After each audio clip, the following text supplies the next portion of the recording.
For the next 72 hours, we are going to be exploring Royal Caribbean's newest mega ship, the Star of the Seas. So without further ado, let's get right into this video. Alright, let's start with the most important part of any cruise, the cabin. We were in a panoramic suite at the very front of the ship, and honestly, it might be the nicest cabin I've ever stayed in. The bathroom was huge and modern, way bigger than what you usually get on a cruise. And behind the bed, there's a little desk area, which is such a nice touch. And I've gotta say, having this giant window was way cooler than a balcony. Imagine waking up to this view every morning. And let me know in the comments down below, would you guys rather prefer a balcony or a massive window just like this? Once we checked out the cabin, it was time to go explore the rest of this ship. So today, our goal was simple. Try to explore as much of this ship as possible. But honestly, 72 hours just isn't enough time. There's so much to see and film on the Star of the Seas. We started up on deck 17 and right away I noticed something different. The ship has way more pools than the Icon or Utopia of the Seas, which is such a nice upgrade. From there we played a quick round of mini golf, then checked out the massive rock climbing wall. Before we knew it, it was already 5 o'clock, sail away time. So we headed up top to film as we sailed out of Port Canaveral, which was an awesome view. After that, we made our way down to Playmakers, the sports bar on board the Star of the Seas, to relax, grab some food, and to watch a little baseball. From Playmakers, we decided it was time for dinner, so we headed to the AquaDome market. And let me tell you, Royal Caribbean's food is something else. It's honestly worth overeating on these ships. They've got just about everything you could imagine. Asian, barbecue, Mediterranean, and so much more. What I really love about Royal Caribbean is that there's a little something for everyone. No matter what you're craving, you'll find it here. I ended up going with a Mediterranean bowl for dinner, and wow, it was packed with flavor. After we ate, I noticed the sun was starting to set.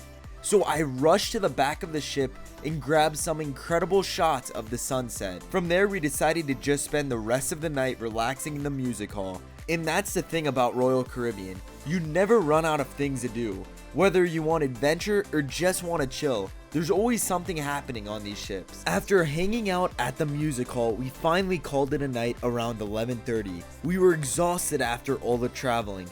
But after an amazing night of rest, it was day 2, and we woke up in Coco Cay.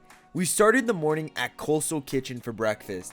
And of course, right after that, we went down to the Royal Promenade to grab some Starbucks. Then we spent a little time walking around the ship to film a little more before heading off to explore Coco Cay. And let me tell you, this private island has to be one of the best in the Caribbean. And let me know in the comments down below, what is your favorite private island in the Caribbean? After filming a bit more around the Star of the Seas, we decided it was finally time to head off and explore Coco Cay. I mean, you can't come to the Caribbean and not go to the beach, right?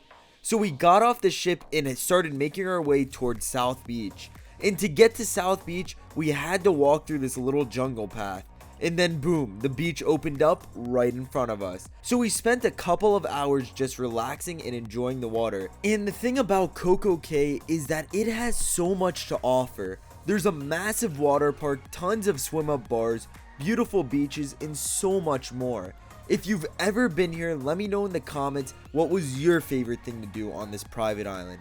So before we knew it, we had to start making our way back towards the Star of the Seas. Once we got back on board, we decided to hit up the water park and try out some of the slides. And of course, we had to do the flow rider. After that, we headed down to deck 5 to check out Surfside, the family neighborhood of the ship. And like I mentioned earlier, these ships just have so much to offer. You're never short on things to do when you're on Royal Caribbean.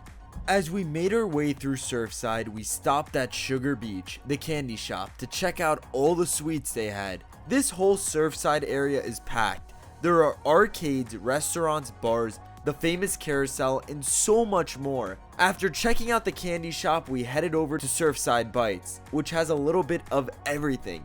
And then we made our way to Pier 7, the specialty restaurant in Surfside. Before we knew it, it was time for dinner, so we went back to the cabin and got ready for dinner. And let me know in the comments down below, What is your favorite thing to do on these Royal Caribbean ships? We made our way down to the Royal Promenade where the dining room was, and once again the food was amazing. So many options to choose from. After filling up, we decided it was time for a little exercise. So we headed over to Central Park and did a couple of laps. And honestly, Central Park is my favorite neighborhood on the Star of the Seas. It's just so cool. And if you want to see more cruise content just like this, make sure to drop a sub, because in the next video we'll be showing you the 10 must-dos on the Star of the Seas. Before we knew it, it was midnight, so we went to bed. The next morning, day 3, the final day at sea, we started with breakfast at Surfside. After breakfast at Surfside, I went to film the Royal Promenade, and honestly the Royal Promenade has everything you can imagine. There are multiple restaurants, lounges, bars, Starbucks, stores, and so much more. Right after filming the Royal Promenade, we made our way down to Casino Royale. Our goal for the day was to film the whole ship, and let me tell you, this casino was massive. We then made our way over to the fitness center, and right after that, we headed back to the Royal Promenade to grab some Sorrento's pizza. And if you're cruising with Royal, you can't miss this pizza spot. It's a must. And honestly, just filming this ship took me the whole day. We started at 8 a.m. and before we knew it, it was already 6 p.m. From the pizza place, we continued our way to the AquaDome and filmed this awesome looking area. After filming the AquaDome, where most of the coolest shows are hosted, we made our way up to the pool deck and just chilled there for the rest of the day.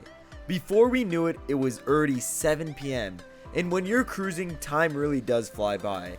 So we grabbed a quick snack and then headed back to the cabin to pack our bags and get some sleep, since we had to be up super early in the morning. But we hope you guys enjoyed this 3-day vlog aboard the Star of the Seas. We'll see you in the next Barjack travel video.